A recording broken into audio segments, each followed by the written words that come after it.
자, 오늘은 사무엘하 15장입니다. 우리가 12장까지 읽었죠. 12장까지 읽었는데 12장까지 읽었는데 그 내용이 뭐였어요? 12장까지 읽었는데 12절까지 읽었는데 그 내용이 뭐였죠? 압살롬이 이제 반역을 하죠. 자, 우리가 무슨 일을 할 때 있어서 그 시작이 있어요. 그 시작점이 있어요. 압살롬은 이 반역을 이제 12절까지 1절에서 12절까지 보면 반역을 이제 시작해요. 그런데 반역을 시작하게 된 그 시작점이 있었겠죠. 압살롬에게도 시작이 있어요. 근데 압살롬은요. 그 시작이 사실은 뭐였냐면 다윗에게 그 아버지 왕에게 삶을 배우지 못했어요. 압살롬은. 압살롬이 어디서 태어났냐면 헤브론에서 태어났죠. 헤브론은 어디예요? 다윗 왕이 통일 이스라엘 왕국이 되고 나서 맞죠? 헤브론에 있었을 때 압살롬이 태어났어요. 그 전에는 다윗이 하나님의 음성을 듣고 하나님께 의지하고 하나님께 기도하는 믿음의 사람이었다면 이제는 왕궁으로 들어가서 왕이 되고 나니까 이제는 권력을 의지하고 또 힘을 의지하는 다윗으로 점점 변하기 시작했어요. 그런데 그때 누가 태어났냐? 압살롬이 태어났어요. 그래서 압살롬은 사실은 믿음의 아버지 다윗, 하나님을 의지하는 다윗, 그리고 하나님께 기도하는 다윗의 모습을 본 것이 아니고 권력이 있으면 되는구나. 아, 힘이 있으면 되는구나. 그런 삶을 통해서 사실은 믿음을 배우지 못했어요. 이게 시작점이에요. 압살롬은 당연히 보고 배워야 됐던 다윗이 하나님을 향한 그 믿음을 삶 속에서 배우지 못했어요. 그래서 내가 세상에 의지하면 되겠구나. 세상이 주는 권력과 힘에 의지하면 내가 살아남을 수 있겠구나를 어려서부터 압살롬은 보고 배운 거예요. 보고 자란 거예요. 그게 나도 모르게 어디에 차곡차곡 쌓였어요? 압살롬의 마음에. 눈에 보이진 않지만 마음에 차곡차곡 쌓였어요. 그래서 그 마음에 뭐가 쌓였냐? 차곡차곡 힘이 있으니까 아빠는 힘이 있으니까 죄를 지은 암논 형도 처벌하지 않아도 아빠가 힘이 있으니까 그냥 무마하고 괜찮은구나. 아, 괜찮구나. 우리 누이가 이렇게 힘들어하는데도 처벌하지 않고 왜? 우리 아빠가 힘이 있으니까 권력이 있으니까 왕이니까. 아, 그러면 나도 힘을 키워야 되겠다. 나도 왕이 되어야 되겠다. 마음속에 차곡차곡 뭘 쌓냐? 복수를 이제 분노를 쌓지요. 그리고 이 마음속에 차곡차곡 또 뭘 쌓아요? 이제 내가 권력을 잡아야 되겠다. 왕이 되어야 되겠다. 보이지 않는 힘을 마음속으로 계속 차곡차곡 쌓기 시작했어요. 그래서 이제는 그리고 이제 이 마음에 보이지 않는 이 힘을 이제 표출하죠, 밖으로. 밖으로 표출한 게 뭐예요? 오늘 사무엘하 15장 말씀이에요. 어떻게 표출해요? 이제 보이지 않는 힘을 마음속에 모았다면 이제 보이는 힘을 밖으로 드러내게 모으기 시작했어요. 어떻게 모았어요? 병거와 1절에 보면 병거와 호위병 몇 명을 뒀죠? 50명을 뒀어요. 그런데 신명기 17장 16절 우리가 한 번만 찾아볼게요. 신명기 17장 16절에 하나님께서 뭐라고 말씀하셨냐면 16장 17절에 17장 16절입니다. 죄송합니다. 17장 16절에 그는 병마를 많이 두지 말 것이요 병마를 많이 얻으려고 그 백성을 애굽으로 돌아가게 하지 말 것이니 이는 여호와께서 너희에게 이르시기를 너희가 이 후에는 그 길로 다시 돌아가지 말 것이라 하였습니다. 이 말이 무슨 말이냐면요. 병마를 많이 두지 말라는 말은 하나님께서 이스라엘 백성들을 애굽에서 출애굽하셨죠. 출애굽하셨죠. 그런데 그때 출애굽하셨을 때 왜냐하면 이 병마는요 힘을 상징해요. 힘. 애굽에 있을 때는 힘에 의지하고 그리고 힘을 쫓아서 힘 있는 바로왕에게 노예 생활하고 종노릇하고 막 그렇게 했잖아요. 하나님이 출애굽하신 이유가 뭐냐면 이 힘을 상징하는 병마와 병거를 따르지 말고 쉽게 말해서 뭐예요? 세상을 따르지 말고 하나님을 따르고 의지하라고 출애굽시키신 거예요. 모세를 통해서 이제 그 홍해를 건너고 나서 홍해를 건넜는데 또 누가 쫓아왔어요? 애국 군대가 못 타고 왔어요. 병마 타고 왔죠. 그때 모세가 손을 들어서 그 병거들을 다 어떻게 수장시켰지요. 수장시켰어요. 그리고 나서 하나님께서 병마를 많이 두지 말라 했어요. 왜냐하면 이거는 힘이잖아요. 힘. 내가 세상의 힘을 쫓고 세상의 권력을 쫓고 세상의 것을 쫓아가지 않게 하기 위해서 하나님께서 출애굽시키셨는데 네가 병마를 많이 두는 것은 내가 출애굽시켰던 애굽으로 다시 돌아가는 길이다. 다시 돌아가는 길이다. 그렇기 때문에 두지 마라. 많이 두지 마라. 그러면 그 힘을 나에게 의지하라.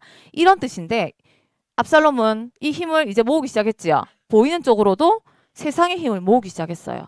그리고 자기 앞으로 호위 50명. 자, 보세요. 내가 걸어가. 내가 막 걸어가는데 혼자 걸어가는 거라. 우리 대통령 보면 주변에 뭐 있어요? 맞지요? 경호원 엄청 많지요. 50명이 나를 둘러싸고 막 가. 그러면 사람들이 보기에 우와 이 다음에 왕은 압살롬이겠다. 막 생각을 하겠죠, 사람들이. 그런 자기를 과시하기 위해서 병거와 호위 50명을 두고 이제 압살롬은 보이는 힘을 키우기 시작합니다. 그리고 어디 섰냐? 성문에 서서 뭐 하냐면요. 이들은 성문에 서서 이제 사람들을 재판해줘요. 예전에 성문은요, 두 가지 의미가 있었거든요.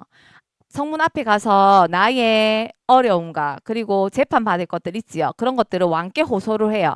그럼 왕이 재판관을 세워서 재판을 해줘요. 그리고 두 번째는 시장을 드나드는 골목이었어요. 성문이. 그런데 딱 이 성문 골목에 압살롬이 딱 서. 혼자 쓰는 게 아니야. 호위병 50명이랑 같이 딱 서. 병거와 병마를 딱 두고. 얼마나 무섭겠어요. 그런데 거기 성문을 와서 재판을 원하는 백성들에게 계속 뭐라고 말하냐. 이 사람이 뭐라고 하냐. 다윗은 너희 재판을 해줄 여력이 없다. 너희를 위해서 재판관을 두지 않았다. 혹시 네가 어려움이 있거든 나에게 말해라. 내가 도와주겠다. 어떻게 하냐? 사람들의 마음을 훔쳐요. 오늘 본문에도 나오거든요. 사람들의 마음을 훔쳐요. 어떻게 해서 이간질해요. 자꾸. 다윗은 그런 거 해줄 정신 없다. 다윗은 백성을 다스릴 여유가 없다. 내가 해주겠다. 그리고 보기에는 엄청 과시하는데 그들에게 되게 겸손한 자세로 그들에게 손에 입 맞추고 인사하면서 엄청 겸손한 자세로 백성들의 마음을 계속 훔치기 시작해요. 훔쳐요. 보이는 힘을 키우고 백성들의 마음을 훔치고 마지막에는요. 이렇게 훔친 게 몇 년 동안 이렇게 한 줄 알아요? 4년에 걸쳐서. 4년에 걸쳐서 반역을 준비해요.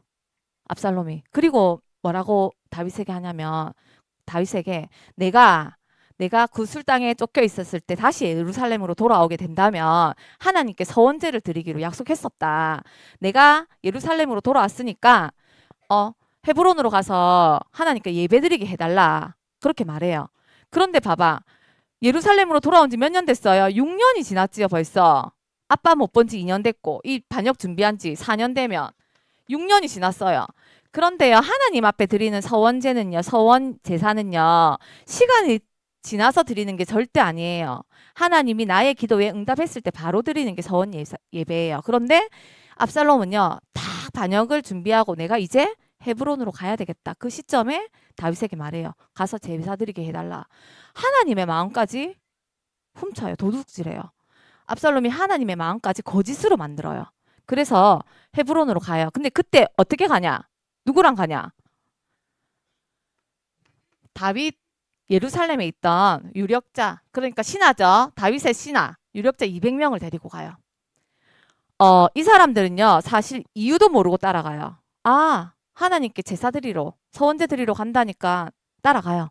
200명이 함께 가요. 영문도 모르고 따라가요. 반역의 길인지도 모르고 따라가요. 이 유력자라는 말은 신하지만 되게 똑똑하고 지략적이고 그리고 힘이 되는 사람들이에요. 여기에 누가 속해 있냐면 아히도벨이라는 사람이 속해요. 이 사람은요. 밧세바의 할아버지거든요. 이 사람은 우리 삼국지 알죠? 우리 랩런트 삼국지 알아요? 삼국지에서 전쟁할 때 막 이렇게 저렇게 지시하는 사람 이름 뭐예요? 제갈 공명이지요. 제갈공명이었어. 옛날에 제갈공명. 근데 이 사람까지 여기 속해서 따라가게 돼요. 그런데 우리가요. 어떤 이 반역의 길인지도 모르고 따라가요. 근데 우리도 그럴 때 있어요. 세상에 속해서 세상을 따라가다 보면요. 그 길이 잘못된 길인지 모르고 따라갈 때가 있어요. 우리는 세상에 속했지요. 그래서 세상의 길을 갈 수밖에 없어요. 그런데 그 세상의 길 속에서 어떤 게 옳고 어떤 게 아닌지 우리가 옳고 그름을 분명히 판단하고 갈 수 있는 게 하나님 자녀인데 이 사람들은 이 길이 어떤 길인지도 모르고 따라갔어요. 그래서 따라가면 뭐예요? 이 사람들도 반역자지요. 우리 강대에서 맨날 말하죠. 해적선에 탔는데 아무리 착해도 해적선에 탔으면 해적이에요. 반역의 길을 가는지 몰랐지만 이 길을 따라가는 이 사람들도 반역의 길에 함께 가는 거였어요. 그래서 이제 다윗이 이 소리를 들었어요. 듣고 나서 어떻게 했냐면 바로 예루살렘을 떠나요. 자, 다윗이 예루살렘을 떠나요. 그런데 잘 생각해 보세요. 예루살렘은 이 경고에서 잘 무너져요, 안 무너져요, 성이? 안 무너지고 거기를 이제 이렇게 점령하기 정말 힘들었죠. 다윗도 힘들었어요. 그런데 왜 다윗이 그 곳을 버리고 그냥 떠났을까요? 한번 생각해 보세요. 왜 버리고 떠났을까요? 그리고 다윗은 현장이 아니고 전장에서 정말 이 완전 1등 장군이었고, 맞죠? 장수였고, 이 전쟁에도 정말 뛰어난 사람이었는데, 그러면 사실 예루살렘을 지키고 있으면서 압살롬이 반역을 하더라도 충분히 이길 수 있어요. 그런데 왜 예루살렘을 두고 떠났을까요? 자, 우리가 여기 잘 생각해 봐야 돼요. 왜 떠났을까요? 다윗은 이 예루살렘의 반역 시작이 하나님께서 자신이 지었던 죄 있지요. 하나님께서 분명히 벌한다 하셨지요. 죄의 징계임을 알았어요. 죄의 징계가 시작됨을 알았어요. 그래서 예루살렘을 지키면서 하나님의 이 도성 예루살렘을 전쟁으로 인해서 폐허가 되게 하기 원치 않고 이 성을 버려두고 하나님의 징계길에 오르길 다윗은 원했던 거예요. 그래서 다윗이 예루살렘을 두고 떠나서 어디로 가냐? 어디로 갑니까? 성경에 자, 벤메르학으로 갑니다. 자, 벤메르학 뜻은요. 왕궁의 제일 마지막 쉽게 말하면 왕의 별채 같은데요. 제일 마지막 관문. 이곳을 이제 벗어나가면 예루살렘 성을 완전 벗어나가는 거죠. 그런데 이곳에서 이제 다윗을 따르는 자들 다 같이 따라 나와요. 근데 이곳에 다윗이 10명의 후궁을 남겨놓고 나와요. 왜? 나중에 혹시 예루살렘으로 돌아간다면 후궁 자기 아내 가족이지요. 가족이 남아 있고 자기가 찾을 수 있는 거기 때문에 남겨놓고 떠나는데 이때 벤메르학에서 다윗이 어떻게 행동하냐면 보통 전쟁이 나고 누가 반역한다면 무서워서 먼저 도망가지요. 다윗은 그렇게 하지 않았어요. 어떻게 했냐면 다 보내고 백성들 다 보내고 자신이 맨 마지막으로 나가요. 그런데 여기서 오늘 새 인물을 만나요. 다윗이 이 전쟁 중에서 딱 새 인물을 만나는데 누구냐면 첫 번째 벤메르학에서 이때라는 사람을 만나요. 이때랑 사람 만나요. 이때와 600명에 따르는 사람들 만났는데 이때는 누구냐면요. 이스라엘 백성 아니에요. 쉽게 말하면 이방인이에요. 이방인. 가드 사람 이때. 쉽게 말하면 왜 우리나라 전쟁이 났는데 우리나라 사람이 모자라. 그러면 다른 미국에서도 도와주고 영국에서도 도와주고 막 도와주지요. 그 용병들이에요. 용병들. 이때는요. 이스라엘 백성이 아닌 이방인으로서 전쟁을 위해서 온 용병이었어요. 돈 주고 산 사람. 근데 이때에게 이렇게 말해요. 다윗이. 지금 한 명이라도 모자랄 판 한 명이라도 더 우리 편으로 만들어야 되는데 다윗이 뭐라고 하냐면 오늘 15장 15장에 뭐라고 하냐면 15장 19절에 그때의 왕이 가드 사람 이때에게 이르되 어찌하여 너도 우리와 함께 가느냐 너는 쫓겨난 나그네이니 돌아가서 왕과 함께 내 곳으로 있으라. 너는 쫓겨난 나그네가 이방인이란 뜻이에요. 이스라엘 백성이 아니란 뜻이에요. 쫓겨난 이방인이 지금 내가 불리한데 왜 나를 따라오느냐. 나를 따라와봤자 지금 그렇게 보장된 길이 없다. 차라리 그냥 압살롬에게 가서 가서 생명을 보존하고 잘 먹고 좀 잘 살아라. 이런 뜻으로 이야기를 해요. 그런데 보세요. 내 같으면 한 명 온다면 좋다 하겠다. 조진선 선생님이나 내 편에 완다면 같이 가요. 고마워요. 문경희 선생님이 내 뒤에 있으면 같이 가요. 빨리 가요. 하겠다. 근데 지금 다윗은 안 그랬어. 이때에게 돌아가라 했어요. 내가 가는 길이 지금 언제 끝날지도 모르고 내가 가는 길이 보장이 되어 있지 않다. 너는 돌아가라. 뭐예요? 다윗은요. 이때를 통해서 하나님을 의지했어요. 사람을 의지하지 않고 하나님을 의지했어요. 그래서 넌 돌아가라 괜찮다. 그런데 이때가 더 대단해요. 이때가 뭐라고 하냐면 26절에 이때가 21절에 이때가 뭐라고 하냐면 여호와의 살아계심과 내 주 왕의 살아계심으로 맹세하노니 진실로 내 주 왕께서 어느 곳에 계시든지 사나 죽으나 종도 그곳에 있겠나이다. 이때가 진짜 하나님을 믿었어요. 이방인이었지만 하나님이 누군지 알았어요. 그래서 사실은 다윗을 따라가는 것 같지만 다윗과 함께하는 하나님을 따라간 거예요. 그래서 이때를 만나서 다윗은 이제 사람을 의지 않고 하나님을 의지하는 원래 다윗의 영성을 회복하기 시작해요. 다윗의 영성이 이제 회복되기 시작해요. 그리고 여기서 한 인물을 더 만나요. 두 인물이죠. 누구 만나요? 사독과 아비아달. 이 사람들은요 제사장이에요. 이 사람들이요 뭘 메고 언약궤를 레위인과 함께 뭘 메고 왔냐? 언약궤를 메고 기다리고 있댔어요. 자 어디 있냐면 24절에 보라 사독과 그와 함께한 모든 레위 사람들도 하나님의 언약궤를 메어다가 하나님의 궤를 내려놓고 아비아달도 올라와서 모든 백성이 성에서 나오기를 기다리고 있었어요. 이 사람들이 뭘 메고 하나님의 언약궤를 메고. 그래서 여기서 언약궤를 메고 메어다가 기다린다는 말은 그냥 기다리는 게 아니고 그곳에서 제사를 지내고 있었던 거예요. 언약궤를 앞에 두고 무사히 다 나올 수 있도록 하나님께 기도를 했던 거예요. 기도를 하고 이제 다 나오고 나서 봤는데 다윗이 이 사람들이 언약궤를 메고 있었어요. 자, 언약궤는요. 어떤 상징이에요? 이스라엘 백성들에게? 어떤 의미죠? 맞아. 예수 그리스도. 나와 함께 하신 그 상징 표징이지요. 그런데 다윗이 어떤 선택을 하냐면요. 이들에게 사독과 아비아달 레인에게 언약궤를 메고 다시 어디로 가라 해요? 예루살렘으로 돌아가라고 해요. 돌아가라고 해요. 왜? 왜 그랬을까요? 언약궤가 나와 함께 하시면 전쟁에서도 이기고 하나님이 나와 함께 하신다는 뜻인데 왜 도대체 다윗은 돌아가라고 했을까요? 왜냐하면 범죄로 인한 도피길이죠. 이거는 분명한 범죄로 인한 도피길이에요. 그 범죄로 인한 도피길에 자신과 함께 이 언약궤가 유리하기 원하지 않았어요. 범죄로 인한 도피길 속에서 언약궤가 함께 이 끝도 없는 그 길을 가길 다윗은 원하지 않았어요. 그래서 어떻게 했냐? 오로지 하나님만 의지하고 그러니까 이 언약궤는요. 옛날 이스라엘 백성들에게는 사실은 뭐 신주단지 모시던 그런 눈에 보이는 표징이었거든요. 그렇기 때문에 다윗은 알았어요. 이 눈에 보이는 것이 없더라도 하나님이 나와 함께 하시고 동행하시고 나를 끝까지 인도하신다는 그 확신의 그 믿음이 있었어요.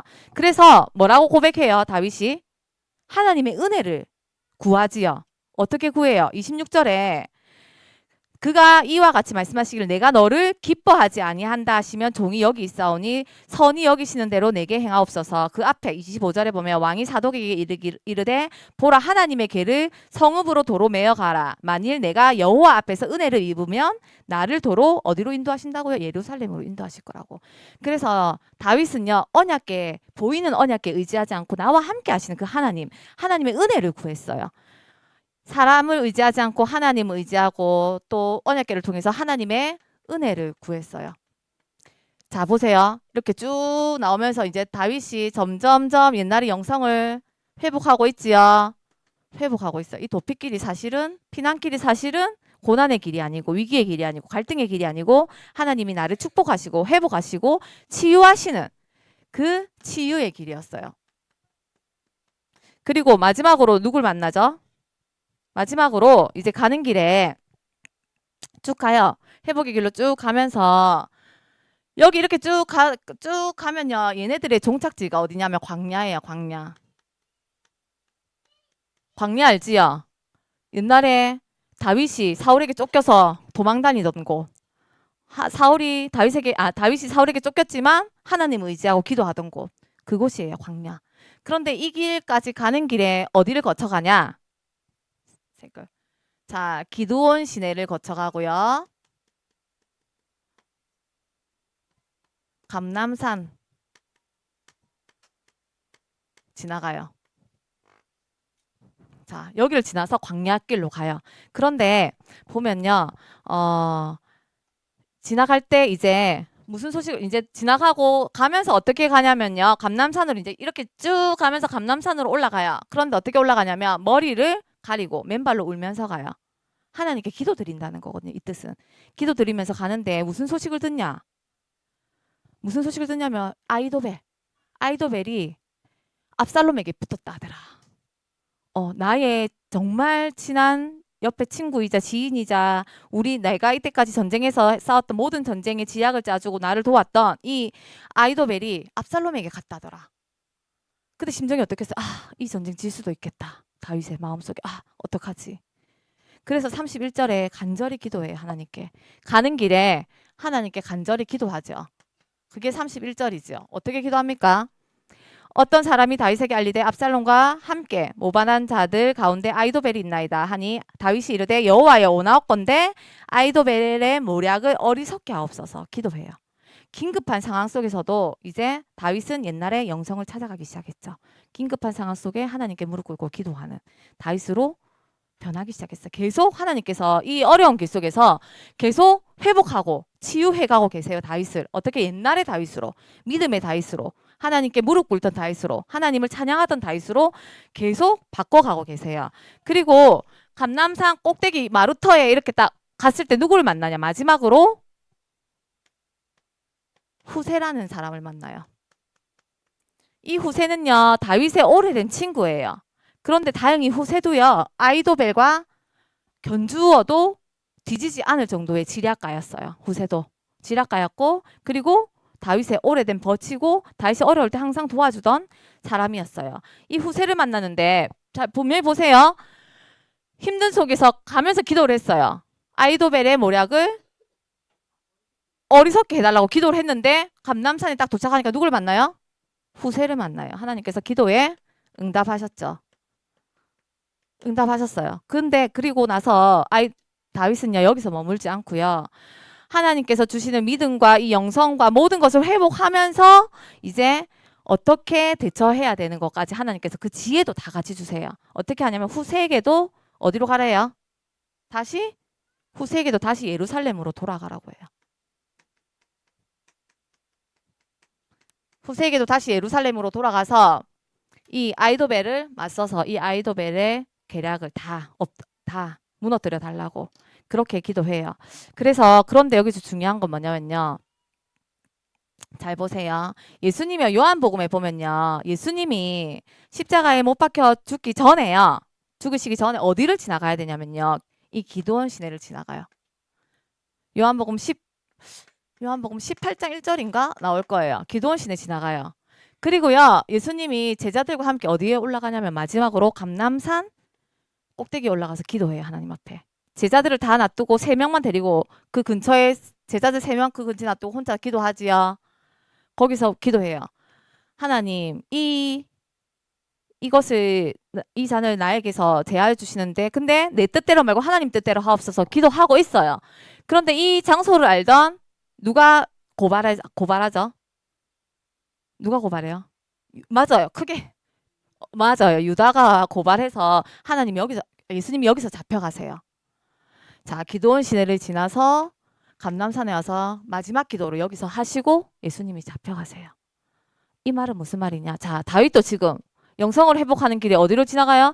기드온을 지나가고 쭉 감람산을 지나가서 광야로 도착하지요. 우리가 광야길에 있다는 것은요. 자, 애굽에서 우리를 출애굽해서 가나안으로 가기 전에 어디로 우리가 거쳐서 왔어요? 광야 40년. 광야길에서 우리가 뭘 했어요?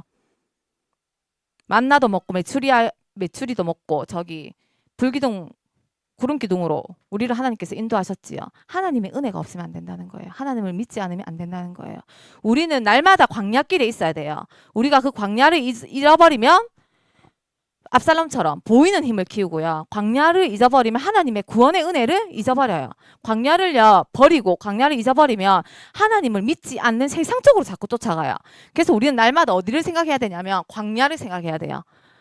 광야에서 나를 도우시고 나를 지키시고 나의 힘이 되시고 내가 의지할 수 있는 예수 그리스도.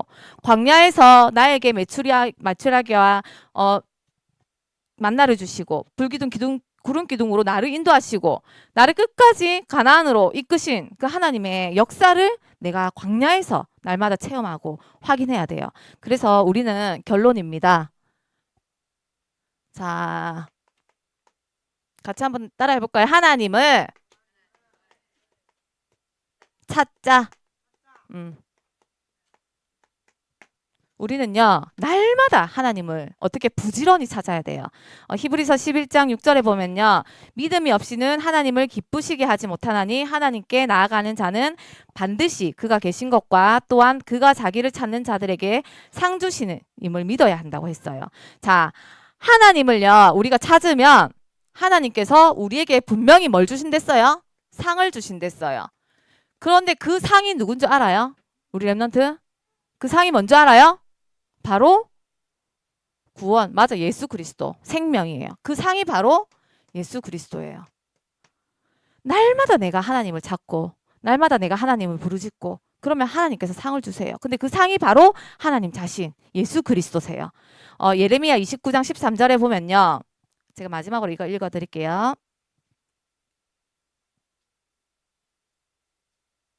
예레미야 29장 13절에 보면 너희가 온 마음으로 나를 구하면 나를 찾을 것이요 나를 만나리라 했어요. 온 마음으로 우리는 날마다 누구를 찾아야 돼요? 누구를 구해야 돼요?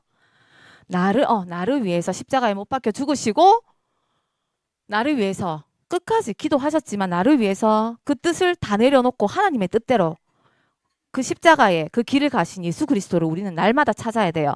그래서 이번 한 주간도 우리 랩런트들이 압살롬처럼 보이는 힘 권력을 내가 모으고 찾는 것이 아니고 진짜 다윗처럼 하나님께서 주신 그 영성을 그리고 그 믿음을 회복하고 치유되는 그 길 속에 있길 바랍니다. 그게 바로 날마다 하나님을 찾는 겁니다. 어떻게? 말씀으로, 기도로. 내가 현장에서 전도 선교하면서 하나님께서 나에게 주신 그 사명을 찾는 거예요. 그래서 이번 한 주간도 우리 랩런트들이 날마다 내가 아니고 세상이 아니고 돈이 아니고 부귀 영화가 아니고 하나님을 찾는 우리 랩런트들 되게 예수 그리스도 이름으로 기도드립니다.